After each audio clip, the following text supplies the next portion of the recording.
சக்தியோட நேர்களுக்கு வணக்கம். இன்று டிசம்பர் மாதம் 15ஆம் தேதி திங்கட்கிழமை.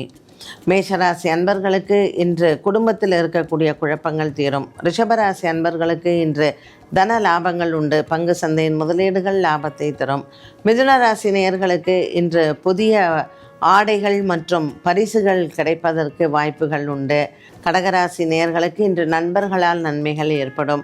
சிம்மராசி அன்பர்களுக்கு இன்று கனவுகள் நிறைவேறும். கன்னிராசி நேயர்களுக்கு இன்று அலைச்சல்கள் அதிகம் இருக்கும். துலாம் ராசி நேயர்களுக்கு இன்று கடன் உதவி கொடுக்க நண்பர்கள் முன்வருவார்கள். விருச்சிக ராசி நேயர்களுக்கு இன்று பிள்ளைகளினுடைய உடல் ஆரோக்கியத்தில் கவனம் தேவை. தனுசு ராசி நேயர்களுக்கு பெற்றோர்களிடத்தில் நீங்கள் இருக்கக்கூடிய பேச்சுவார்த்தைகள் வெற்றியடையும். மகர ராசி நேயர்களுக்கு இன்று மனதில் இருக்கக்கூடிய குழப்பங்கள் தீரும். கும்பராசி நேயர்களுக்கு வேலைக்கான முயற்சிகளில் வெற்றிகள் கிடைக்கும். மீனராசி நேயர்களுக்கு புதிய வியாபார முயற்சிகள் மற்றும் தொழில் தொடக்கத்தில் வெற்றிகள் கிடைக்கும்.